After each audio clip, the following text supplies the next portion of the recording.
Last podcast, talking about 2021. Yep. You went through a lot of anxiety. Yep. You clean a bunch of cool cars. Some, yeah. You're on TV. Yeah. Facts. What else kind of happened that kind of year? Yeah, that's about it though, right? That's about it. Well, Crazy. we ended up talking about, we ended on you on TV, and you said it wasn't big of a deal. It's not that big of a deal. It's not. I mean, it's people like you. That was... What do you mean, you people? What do you mean, you people? What do you mean? Anyways, before we get you canceled. 2022. Yeah. You kind of hinted of you getting a shop. Yeah. So you got a shop. We got a shop. We wasn't on the timeline before we wrote down the timeline a little bit. So when did you move into the new shop? Yeah, so 21, like, it wasn't amazing, but it went well, right? But we knew, like, if we're going to keep going with this, we have to have a shop. So, just, especially with Texas summers, hitting like 120, like, you're just dripping, pouring sweat. That's not sustainable, which you'll see in a little bit. Teaser alert. And then also, especially rain would kill us. I mean, even now, like, we're still slower on rain days, obviously, but having a shop, you can still knock out a bunch of interiors on a rain day. But especially being mobile, like, if it was raining, I wasn't working. So we knew we had to have a shop. So started looking around, weren't looking for anything crazy, anything from about 1,000 to 2,000 square feet. I was actually negotiating a contract for months with this automotive storage facility. It was a place where people would just literally store their extra cars. And I was like, this will be great, right? Is that where you do their car meets every Saturday? It wasn't that company, but it's the same concept. Oh, okay. But they had like a bunch of garages, and I was going to take over like 2 garages and turn it into a detail shop. Yeah. And I was like, this makes so much sense. Like, there's tons of nice cars stored here, like all this stuff. Basically, we were negotiating for months and months, and then it finally came, like, the last second they backed out. They said they were worried about drainage, which I was like, you haven't said anything this entire time we've been negotiating. So that kind of sucked. But they backed out. And then when they backed out, the current space that we're in became available. Nobody had been in it before. It was a brand new building. And that deal was done in like a week. Like, it was super easy, super simple. So yeah, it's 1,700 square feet, bathroom, office. And yeah, that was 2 years ago. And now we're looking to move into our new location. So Coming soon. Coming soon. Speaking of which, a little off topic here. Mm-hmm. I forgot to clock in today. Bro. Moving on. Really? So You're just going to put that out there on the podcast for everybody to hear? Yeah. I will forget. Guess you're not getting paid today. God. You probably said it. Did you move in January? No, so it ended up being, I'm trying to remember, I think it was around March, because they had to finish up, it was one big unit, and then they had to put a dividing wall, so they had to do that, and they had to build out the office and the bathroom, so they had some construction they had to do, so it took them a couple months to wrap that up, so I don't think we officially moved in until like March or something like that. Okay, so around March 15th a little bit? Yeah, something like that. That's a little foreshadowing a little bit. But in February, you got certified System X. Yep. Yeah, so for those who don't know, System X is a professional grade coding company. So the only way you get to buy their products is if you go through their certification. I actually took a detailing course, and as part of that course, System X partnered up with the course. And so if you pass the course, then you passed System X. So System X has surprisingly been really great. I'm familiar with just about every coating brand on the market now, and System X is actually really good. So. Yeah, and can you kind of share more about the decision on becoming certified from System X and how did it affect the business a little bit? Yeah, so I mean, getting a shop, like, we knew revenue had to go up in order to sustain a shop. Now the hope was like a shop will help us increase revenue, but obviously if we're gonna afford this, like, revenue has to go up. So it was just looking at how do we try and transition from, hey, there's this guy that comes clean my cars in my driveway, to, hey, there's this guy that has a professional looking shop with professional grade coatings, with professional training, to actually, like, just seem legitimate and be professional. So it sounds like you have a plan together on gaining more revenue. Was that just getting certified, or what was really the game plan behind all that? I don't know. Gaining more revenue. I don't know if I ever have a plan, but You just went the flow. you just kind of wing it. We need more money. Yeah, get money. Let's make money. That's the plan. That's the plan? That's right. That's an interesting plan. No. The big plan was, I knew we needed a hire, right? At the end of the day, especially back then, I remember we were booked out, a couple weeks at a time, which sounds great, but it's, I was literally doing one car a day. So it's just not sustainable. And then you still have to do all the other business owner hats, right? You still have to answer the phone and answer emails and do social media and talk to clients and make sure all your supplies are ordered and all that stuff.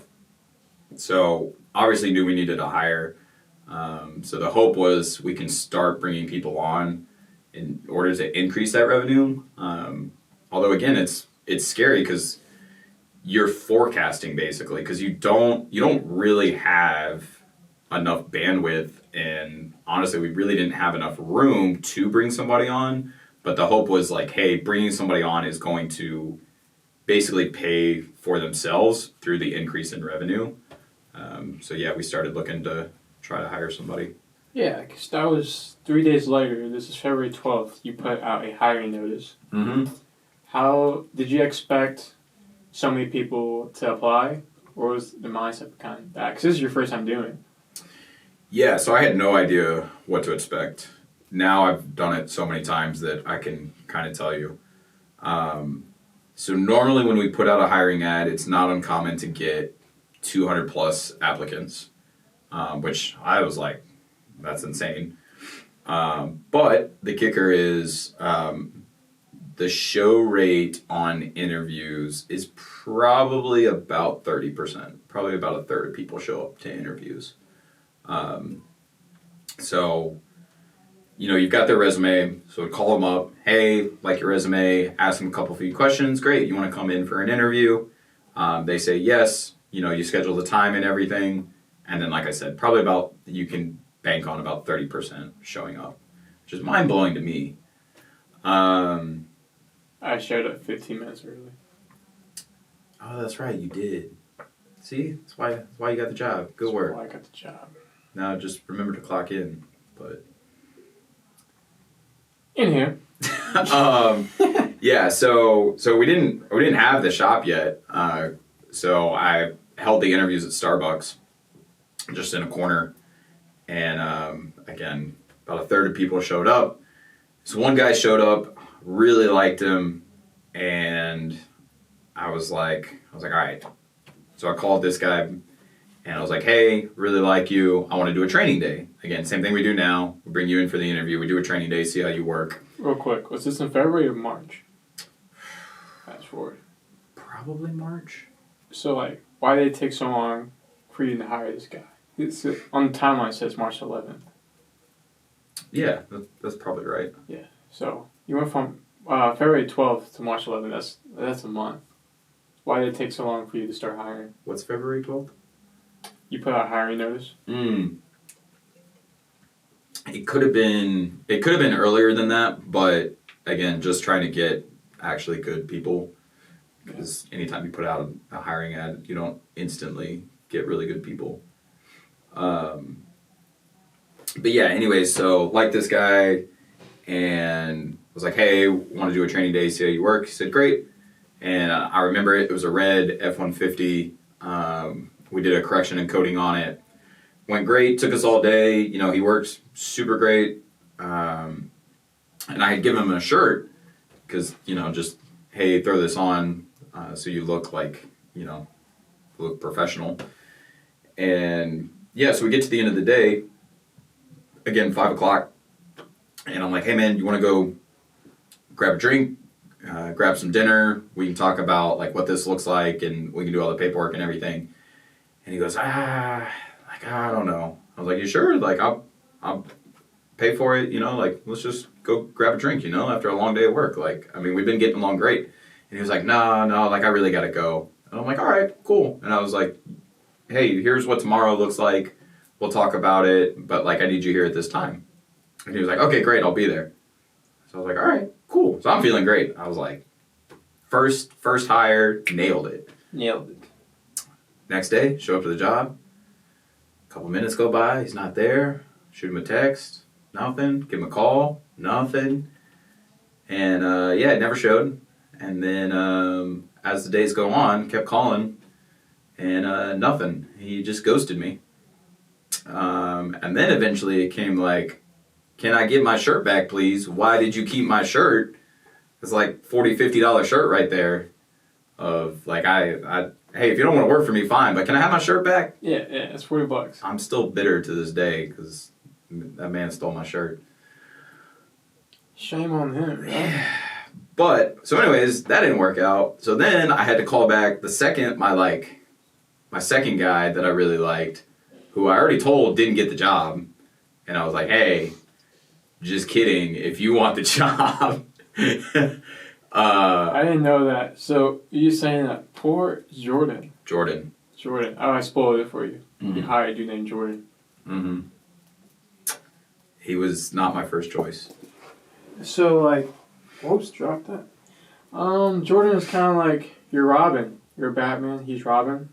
He's the first kid. Interesting analogy, but all right, I'll go with it. How's that interesting?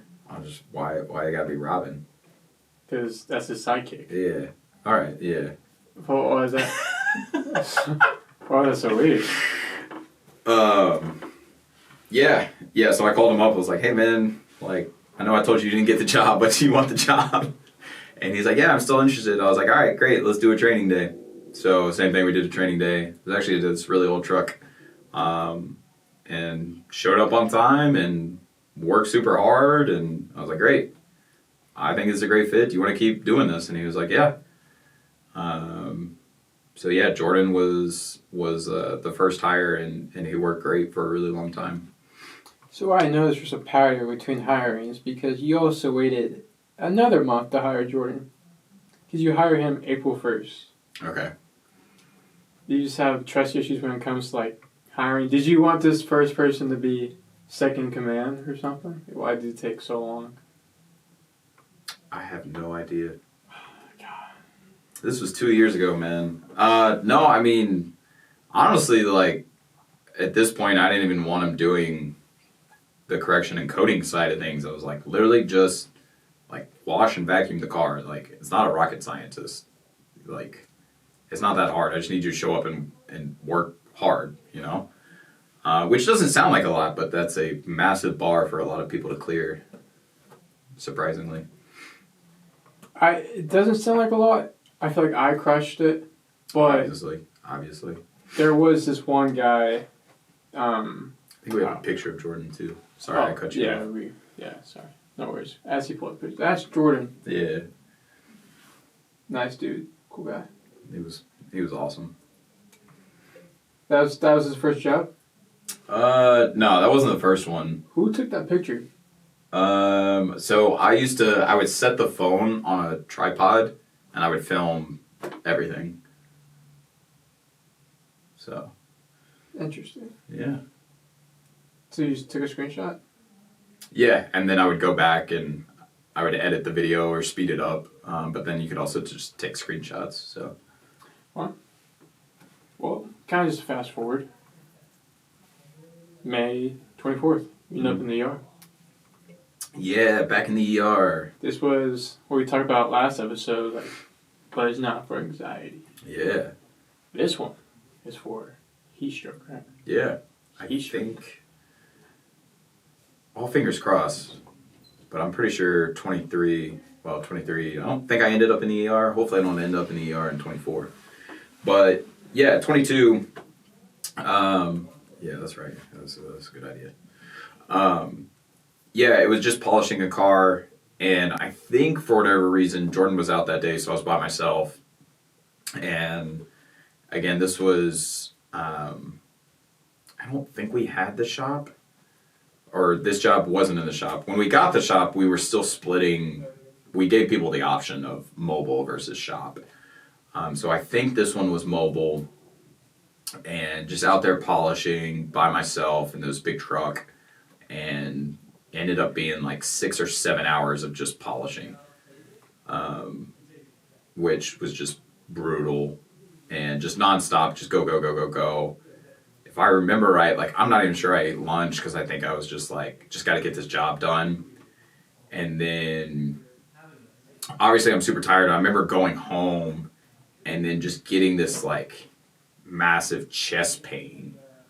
But it wasn't anxiety. Like, it was an actual pain. And I was like, something's not right. And then anytime you get like chest pain, like in your heart, like, I felt like that was a big deal. So I was like, yeah, I'm going to go to the ER. So go to the ER, same thing. They hooked me all up. Again, I think we got a picture of that. But they run all these tests, and they're like, hey, you're, whatever they call it, like, I don't remember. Oh, man, look at that.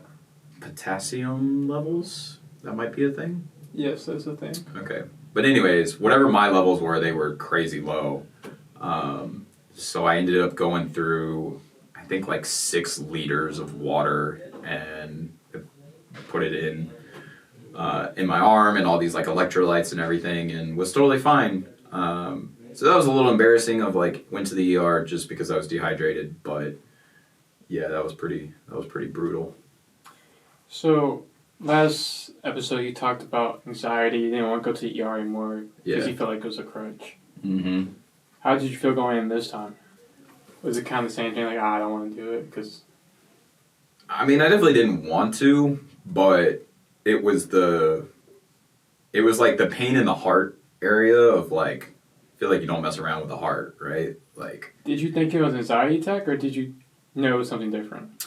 No, because at this point, like, not that, I don't know if I would say anxiety is under control, but we know what to expect, and I know like what it feels like. And this was different because I was mentally very present.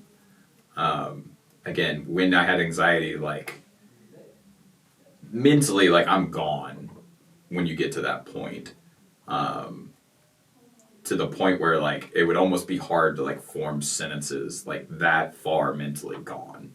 But this, when I was dehydrated, like, I was completely there mentally. Like, I was completely rational. I wasn't, like, heavy breathing or freaking out or anything. It was just like, wow, this feels like somebody's stabbing me in the heart. So I think I actually drove myself to the ER because, again, I was completely, like, lucid. But yeah, it's always hard anytime just accepting help. Especially as a guy, like, you just want to be like, I'm fine, you know? Again, it goes back to talk about your emotions. It's a pride thing. Huh? Yeah. Pride. So I definitely didn't want to, but yeah, we didn't want to play around with the heart. Again, probably would have been fine if I just stayed home and drank some Gatorade, but we didn't know that at the time. I don't know about that one. Gatorade? Are you hating on Gatorade? No, but you're having a heart condition and... Yeah, but I was just dehydrated. I don't know. Your potassium level's really low, so I don't think Gatorade helped that. They did tell me to drink Gatorade. This blew my mind. This is not very important, but I'm going to tell you anyways. Okay, tell me. So, obviously, like, I'm getting ready to leave, and they're like, hey, you need to be drinking water and Gatorade. And I was like, duh. They're like, so drink 2 to 1. And I was like, oh, okay. 2 waters to every 1 Gatorade. And they said, no. You need to be drinking 2 Gatorades to every 1 water. I was like, really? They're like, yes, you need the electrolytes, so you need to be drinking twice as many Gatorades as you do water. And I was like, whoa. That can't be right. Look, man, that's what the ER told me, okay? Next time, take advice from me. Yeah, I would have told you. Yeah. I probably wouldn't have told you anything good. Wow, that was great advice. Thank you. Hey, I'm going to cherish that. I don't care. Cherish it, don't cherish it. Take what you want. All right, cool. Well, great. You weren't there in the ER for long, so that's good. Because Mm-hmm. the next day, we have a picture of it. You can pull it up. I'm assuming you just opened the shop, so you're praying over it. Yeah, so this picture is wild to me. So obviously our shop looks nothing like this now because we have the flooring and the lights and everything. But yeah, the shop's completely bare. But yeah, we had it's not really a grand opening. Eventually we would have a grand opening, but we just wanted our friends out there just to hang out and just kind of pray over it. But yeah, so you can see my daughter in the back there, just super small, playing with her friend Brooks, who again is super small. I mean, they're both so big now. But yeah, it's crazy. Like our other friend, Morgan, is pregnant in this picture. Like she's had a kid. Jason's had another kid. Allie and Dylan have had another kid since this photo. But it was just a really cool time just to come together. These are really people that are our family in our lives and have made incredible impact. I led a small group for 5 years. And these are people that, again, really have just kind of changed our life and continue to be really involved in our lives. And so to see them come together and pray over the shop and just pray for blessings and protection was a really cool moment. So, do any of them get free washes or anything? They've all gotten pretty good deals. Deals? Wow, that's wild. I've done a lot of stuff at cost. Yeah, It's not like I'm making crazy money off of them. So if you're not, it's given for free. Those are your people. I still got overhead, and I got people to pay like you. You're right. Do you want to get paid? You're right. You're right. Yeah. You're 100% right. Well, we got AC. Let's give me some money. Move on to June. June, we got AC in the shop. We'll put SJ's Venmo in the description. Yeah, so my Cash App is my. I'll put in the description. Y'all think I'm joking too. I'm actually gonna do it. AC. We also have a picture of that. Go with AC. My question. Oh, just keeping this. Did Scorpions take over the shop a little bit? The Scorpions did take over the shop. We weren't ready for the Scorpions. I would have quit if I saw my first bit. I can't do any type of reptile or scorpion. Yeah, so moving to the shop, like everything's on you, right? Like the electricity, the energy, including like pest control. So I sprayed for bugs and stuff. Well, when you spray for bugs, a lot of them start coming out. So I remember I sprayed for bugs. This is like 2 days after I had sprayed, and we're just sitting there, and this guy just comes, just walking up, and yeah, that was pretty crazy. Alberto is terrified of the scorpions. I don't know if you knew that. Dude, and Alberto's an animal guy and bug guy. Yeah. I almost killed a moth. Dude almost started crying. Yeah, he don't mess with scorpions though. I don't either. Look, he's posted up right now. Oh yeah. He's saying what's up. Yeah. I didn't know what to do. Like, I mean, I assumed you could just step on them, but I was like, is that gonna kill them? But yeah, they're super squishy, so we just stepped on them. I would get him the shop and left. There's no. But no over the next, that was a problem for, I would say probably a couple weeks. Is you could just be like putting tire dressing on a car, because like you're sitting down, right? And then like you just have a scorpion just like walk up to you. I promise I would have quit. I promise I would have. But yeah, that was a problem for a little bit. Yeah, big problem. AC in Texas. Yeah. You didn't have AC? No, so yeah, landlords, they will give you the space and that's it. They don't really care about anything else. Everything else, they just kind of say, figure it out. So I think for like a day, we thought about like maybe we could operate with just like fans or something. And quickly realized like, nah, we can't do that because everybody's gonna end up back in the ER from heat exhaustion. So yeah, shout out to my friend Jordan. Incredibly hooked us up, gave us an incredible deal, worked his butt off hanging all this. But yeah, because of him, we have AC. Doesn't always hold up the best, but it's so much better than outside. And usually can hold about 20 to 25 degrees more or less than what the outside temperature is. So were you already working in the shop before the AC, or? Oh yeah. Oh my gosh. Yeah. So we would just leave the door open and like all the windows open and just try to like create a little breeze as much as we could. That was the year where we had that crazy heat. It was hot. Yeah, it was hot. So yeah, we again quickly realized, okay, we gotta have AC. So. Wow. Well, same month you hired some guy named Logan. Who's Logan? We don't have a picture of Logan, but yeah, so this was going into the summer. Summer's our busy season. Detailing is very seasonal. Everybody wants their car detailed in the summer. Winter slows down.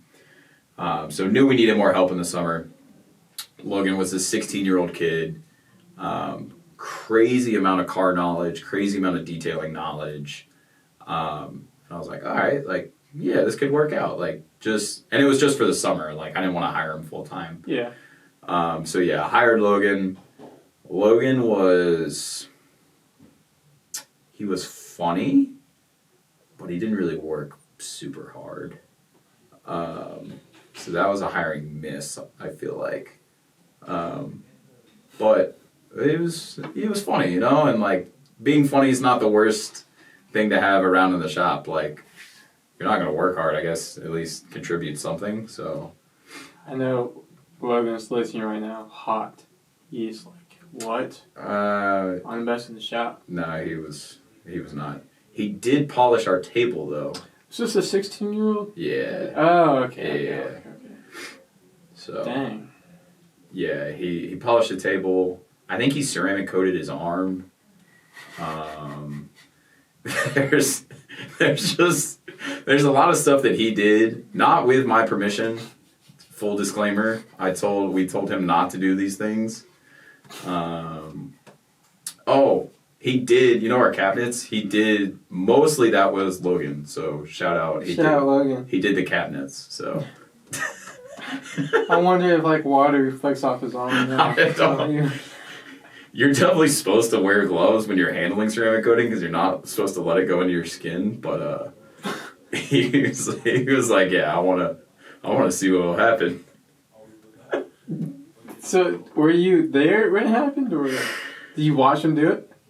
No, I think he asked. I told him no, and then like I was in the office, and then he was like, I did it. You know. It's like a 5-year-old, like, I probably shouldn't have taken my eyes off of him, but I did. That's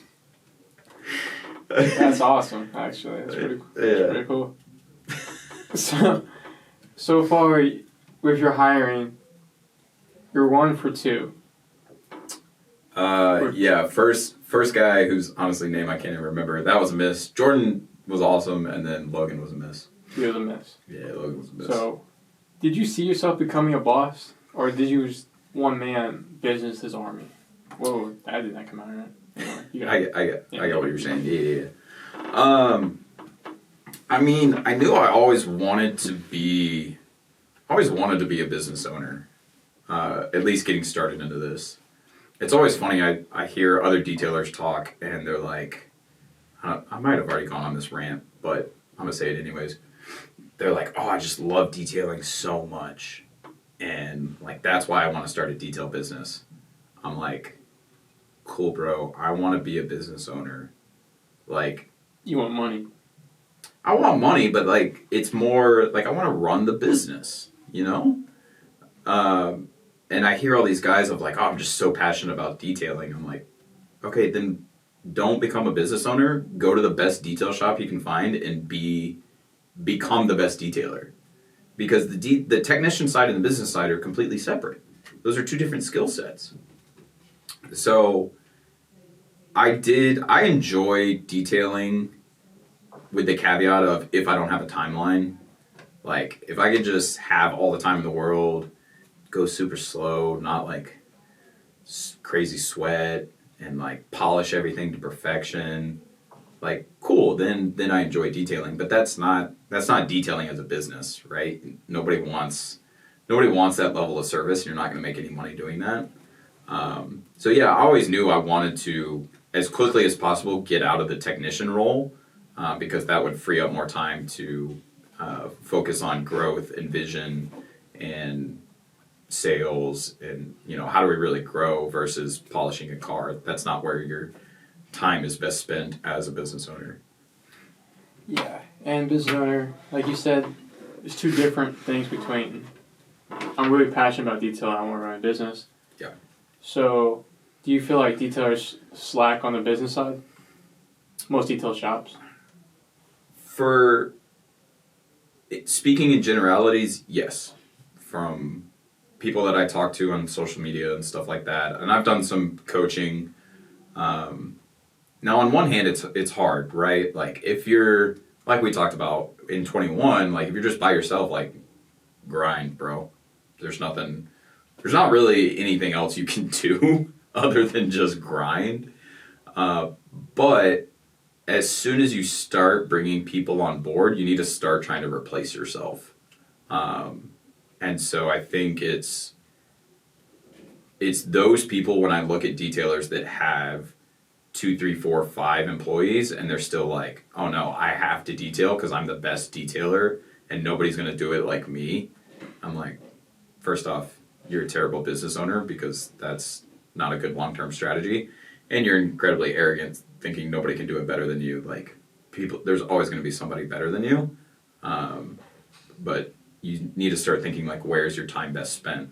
Like right now, like we're in this podcast studio, like there's cars being worked on at the shop, but like that's not where my time is best spent. We're trying to promote the business, promote the vision, give clients more insight, and like I'm the only one that can really do that, versus I have people that are, again, cover this, probably better at me than the detail side of things, but that's where their time is best spent versus this is where our time is best spent. So I think that's how you got to look at things.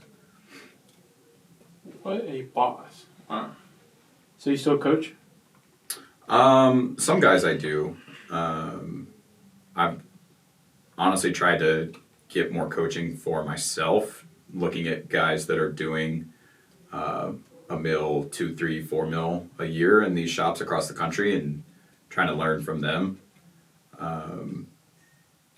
And I'm not that I'm not open to coaching, but a lot of these guys say they're like, yeah, I want coaching, and then I like try to help them out and they don't really follow up. Or like, hey, let's jump on a call. Like, what time works for you? And then like they'll just never answer. And like I'm not charging, but I'm not gonna track you down. Like either you want it or you don't. So. But yeah, people that like are actually interested, yeah, I don't know what I'm doing, but I can tell you what I've done to get at least here. So yeah. And to kind of backtrack, I kind of threw up the timeline. I think I have a picture of this. You did a job in the ghetto, as you quoted. Oh. What is quote unquote? Do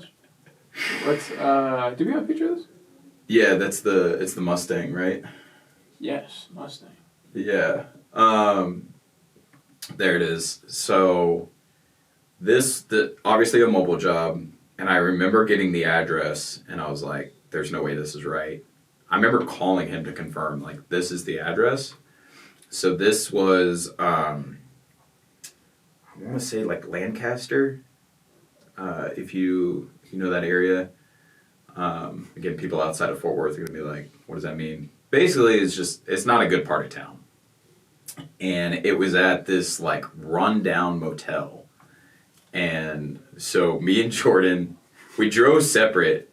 And I remember Jordan calling me and being like, I'm a little scared to get out of the car. And I was like, what do you mean?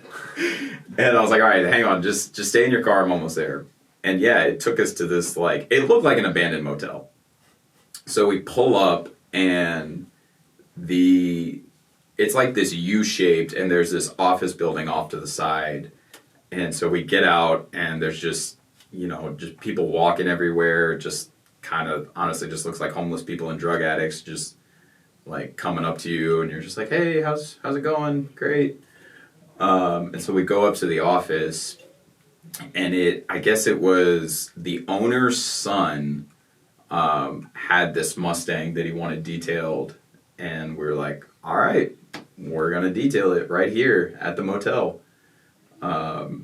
So probably one of the quickest jobs we've ever done, because me and Jordan were like, let's knock this out and let's get out of here. You didn't feel safe? No.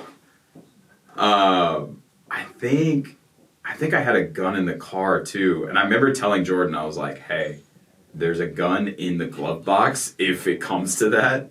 Like that's what we were talking, because again, people kept coming up to us and like, can I get some money? Can I get this? And I was like, look, man, I'm just here to just detail this Mustang. So yeah, that was one of the scariest places, but we got it done. It looks incredible, and got out of there. It looks like a great area. So. Yeah, because I had to angle the camera that way because any other angle I took was not going to work. Wow. So, yeah. You and Jordan went through a lot together. Yeah. Jordan was pretty cool, man. What did Jordan do to stand out to get hired? He showed up. That's it. No, and so like I mentioned, like Jordan was my number 2 choice. And what I've realized now is it's tough, right? Because so first, to get somebody in, you're solely basing it off their resume, which there's only so much you can tell a person about their resume. And then second, like Jordan's a really quiet, shy guy, so he interviewed terribly. Like I would ask him a question and be like, hey, like what do you think about this? And he's like, I could do that. And you're like, okay, what about this? Yes, that's fine. And I was like, okay. But like, it's hard to hold that against him, because some people are super loud, some people are quiet, right? Yeah. But at the end of the day, it's, do you show up and work hard, like work your butt off, right? Like we're all here trying to move towards a common goal. Now, even if your goal is like, hey, I just want to earn a paycheck, okay, cool, like do that. But then when you're moving on, like why not develop good relationships so that when you move on, your boss is like, hey, other boss who's about to hire this person is a really good employee, you should hire them, versus like, please take this guy off my hands for me. So what made you hire Logan? Again, Logan, it was see, Logan's almost like the exact opposite. Like, loud, like, great conversation, super knowledgeable. So, like, on paper, checked all the boxes. It's great. Right? But then you get him in the arena and you find out, oh man, can't fight. So, but, yeah, you never know. I mean, you hire slow and fire fast. Yeah, fire fast. Fire fast. But in September, you have a partnership. Was this your first partnership with Rogers Roadhouse? Yes. Shout out Rogers. Again, anybody in Fort Worth, you should go eat there. A great little place. Yeah, I saw them on Instagram, and that looked amazing. Yeah, dude. It's awesome. It's like a bacon burger with some tots. Yeah. It's better, like, if you can go during nice weather because a lot of it they'll like open up and it's kind of indoor outdoor seating. But yeah, super great spot. So the owner actually messaged me, I think through Instagram, and was like, hey, I've seen your post, love what you do. Would you be interested in a partnership? And I was like, maybe. Let's talk. So went there, met him, got some free food. So I was like, yeah, for sure, we can talk. We can talk. And so his whole concept was basically like, what if on certain nights we offered details and we do it at a reduced rate? He would cover like 50% and then the other 50% would be on the customer there. And so the whole idea behind it was they stay longer because their car's being detailed. And if they're going to stay longer, they're not just going to sit there. They're going to keep ordering drinks and food and stuff. So he would make more money even though he's paying for a portion of the details. And even though we are reducing our cost, at least we would still make some money. But then also we would get contact info. And we weren't doing like crazy corrections or anything because, again, you didn't have the time. But at least we could show people like, hey, you see this on your car? Like, you can bring it by our shop. Here's where we're located, and we can take care of this for you, and just more brand awareness, right? So how did the partnership end up? Was it a success or was it kind of? It failed miserably. Dang.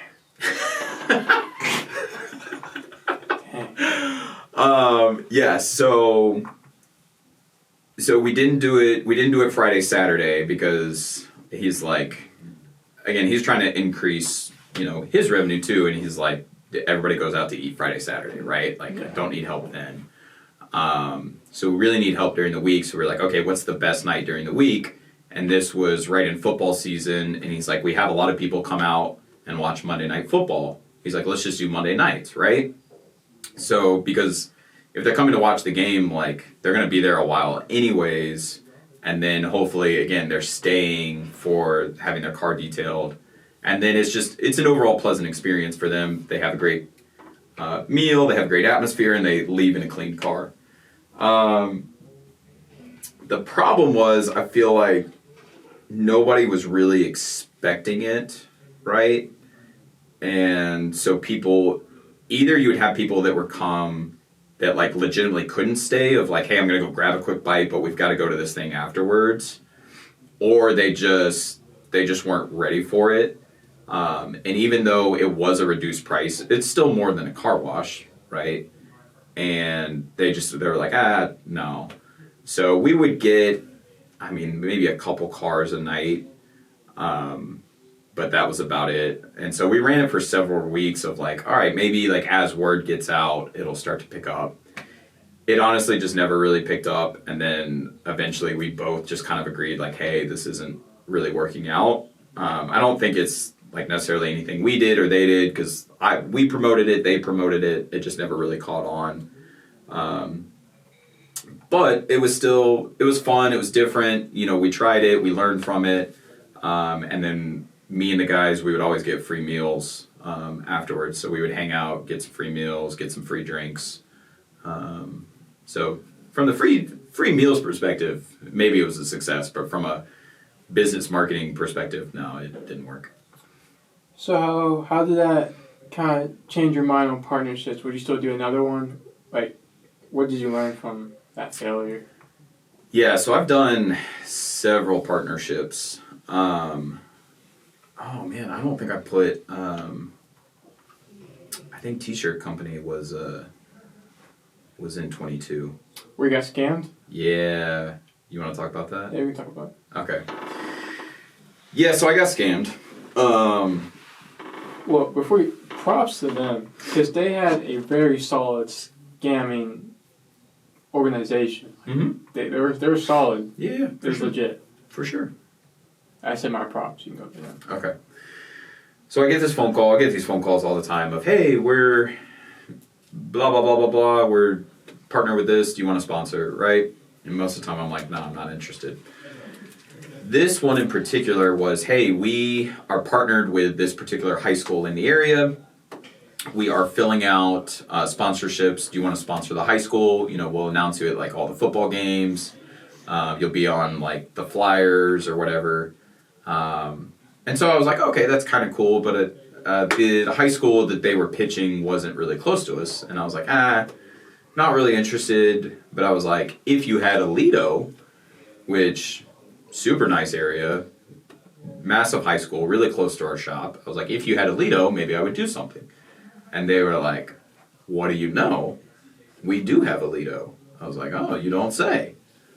So I was like, all right, tell me about it. And so again, it was, hey, we'll print you on these shirts. We'll announce you at all the games. And again, Lido's massive. Lido has, again, for those that don't know, I think it's the most Texas high school football championships, like in the entire state. They just won. I'm not gonna.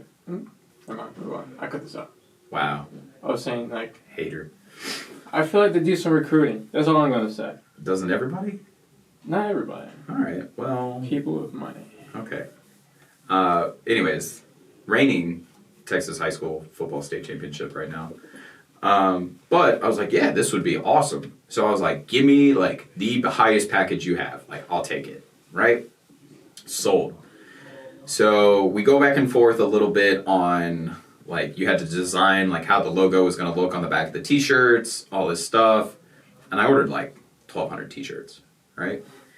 And so it takes a while for them to print them all out. They ship them, but they ship them to my house. And I was like, why'd you ship them to my house? Like, shouldn't they go to the high school? And so I, like, tried to contact the company. I couldn't get a hold of them. I was like, oh, no big deal. I'll call up Lido, right? So I called up Lido. I was like, hey, I got all these shirts. And they were like, oh, great. Like, what are they for? And I, like, explained, like, oh, yeah, I'm working with so-and-so company. Honestly, I kind of want to put them on blast, but, like, I can't even remember the name, so I can't even do that. And was like, yeah, I have your shirts. And Lido was like, we don't know who that is. We've never heard about this company before. We don't do that. We don't want those shirts. And I was like, excuse me? And so then I tried to call back the company, never got a hold of them, nothing. And yeah, basically I just wound up with like 1,200 T-shirts that Lido would not accept because they definitely did not have a deal with the school. They just kind of said they did. So you still have those T-shirts? No, and I don't know what happened to them. Well, can we just talk about the masterclass of scamming they just did? I mean... They said, oh yeah, we have a Lido. Yeah. Right there. Top tier masterclass. Yeah, so... They sent it to your address. I should have contacted Lido directly and been like, hey, is this a thing? I ended up just because I tried to contact the company. I never ever heard from them again. And I ended up contacting American Express and I was like, hey, here's the deal. And American Express was like, all right, we'll give you your money back. So in the end, no harm, no foul. But yeah, that sucked. So. Man. Well, a little bit later, you hired Ron. We have a picture of Ron. Ron was the man. He was the man? Hey, Ron was awesome, dude. Just hard worker. Again, kind of on the quiet side, but like the type of dude that could just put in his headphones and just go to work. Get stuff done. So shout out to Ron. Ron didn't stay with us super long. He ended up leaving for Amazon for more money. But he was great, left on great terms, and he even came back, help us out on some odd jobs here and there. But yeah, Ron was definitely a home run hire. He was great. What made Ron stand out in the interview process? Ron came from a military background, so that kind of showed up in just his demeanor, how he acted, how he talked, just his overall like kind of demeanor. And so I was like, all right, well, like that's probably going to translate pretty well to a kind of OCD job, right? If you have that military background. So that was the big thing with Ron, and turned out it actually did translate. So. Yeah. I have military background. Right. That what got me hired? No, you got hired. Why did you get hired? My name? Oh, no. It was the basketball thing. Oh. Stay tuned for SJ's episode. I'm getting an episode? Why not? I feel honored. Anyway. November 16th, kind of the last thing on the timeline. You described it as Fire Camaro, 50 hours of work. We don't have a picture of that, do we? We have a video of that. We have a video? Yeah. Is it on there? Yeah, it's on there. Go ahead and put the Fire Camaro. That's my Camaro. It's not. I have a Camaro. Yeah, so if you can't read the text, Camaro was in a house fire. Oh, I thought you were talking about, oh, this Camaro's fire. No, I didn't think it was like legit. It was literally on fire. So he brought it to us because repainting quotes were over 10 grand. And see if we could save it. We had to wet sand the entire vehicle. And then we had to compound the entire vehicle multiple times, and then we had to polish the vehicle multiple times. And then we did our 10-year coating on it. And this thing, like, I'm usually not satisfied with jobs because there's always, like, a little bit more you can do, right? Like, 90... Like, we get cars, I would say, to, like, 90%, and people think it's, like, 150%, but, we see the last 10% that you could do.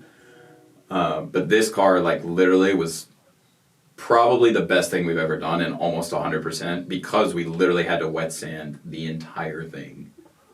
That's literally my car, dude. Same body style and everything. Yeah, so... What I don't like is when y'all polish my car, it didn't look like that. Yeah, because we're not putting 50 man-hours into your car. Well, now you're about to get a 2 weeks notice, so... There's that, since y'all want to do that. If you want to front, like, 5 or 6 grand, we'll do it. Why? Because that's 50 man-hours. I don't get a discount? No. Employee discount? No. Military discount? We do a military discount. Yeah. For me? You're not military. So you don't care about the military? Okay. Wow. Okay, you don't care about the people. We do a 10% military discount, and we love the military. I have a military ID. Okay, fine. We'll do a 10%, but that means you still got to come up with $4,500. Student discounts. No, we don't do student discounts. Wow, Spice a little stingy. I don't know. What was the revenue in 2022? Yeah, so 22 we tripled. Again, 21 we ended up at about 50. 22 we ended up with about 150. Tripled. Yeah. So again, very long way to go, but I was very happy with that to see tripled. Now again, when you start small, it's kind of easy to make these big leaps, but yeah, that was cool to see that. Hey, we tripled in revenue. So. And your plan worked with hiring more people and getting more revenue. So. It worked with Jordan. Yeah, Jordan really crushed it, and it was really cool to see because you can look at the shop now and see. I mean, there's probably 30, 40 grand worth of equipment in the shop now, but like as you saw in that first picture when we were praying over the shop, like we didn't have any of that, right? So Jordan in the beginning was there to really help build that side by side, and to see all these little pieces get added was really cool. So, but you didn't like my Batman Robin comparison. I mean, I guess that's fair. Well, it is fair. Okay, we'll call him Robin. Last one I'm about to hit you with. Okay.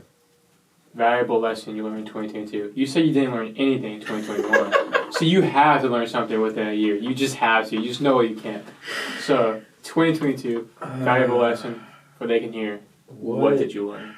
What did I learn? I learned don't trust people that call you on the phone and tell you they have a deal with a high school without verifying. There's that. Yeah, I think I don't know if I can point to a specific instance, but I'd like to think I grew a lot as a leader during that year. Because again, 21 was just solo, and then 22 having to interact with employees, and employees are messy, man. They're not robots. Yeah. They have their own lives, they have their own emotions, they have their own motivations, and as a business owner and as their boss, you have to be there to support them through that, while simultaneously making sure your goals and visions are aligned and that you're moving towards the same goal. And so it takes a lot of, you need to be very humble, you need to sacrifice your ego, which is really hard. And I've got a long way to go on that front, on the leadership front, but... Yes, you do. Damn. I said that loud, my fault. Okay. Joking. Oh, all right. I accept your feedback. I will take that and internalize that and get better. Thank you for that very valuable feedback. You never tell like that outside the cameras. That was just for the cameras. That was one. Also, I ruined your moment there. My fault. Yeah. Okay. Leadership. Get better in the future. Get better. Just listen to Jocko and just do whatever Jocko says. Yeah.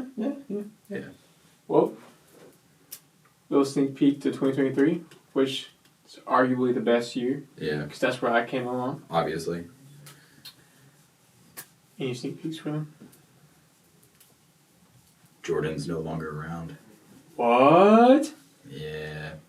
You also get your most valuable employees. You get Alberto. Invaluable? You're just about to diss on everybody? Spell that. Are you gonna hit me with this? Yeah, so you get Alberto, you get Paulo, you get me, you get Valeri. That's a whole different episode. Oh, dang. Valeri might be his own episode, honestly. Yeah, dude. He can't come on because he can't speak English. Yeah. But you also get Jared. Yeah. You get the whole crew. Yeah, the whole current crew. Yeah, so that's 2023 coming up. Stay tuned. Stay Like, tuned. subscribe, comment.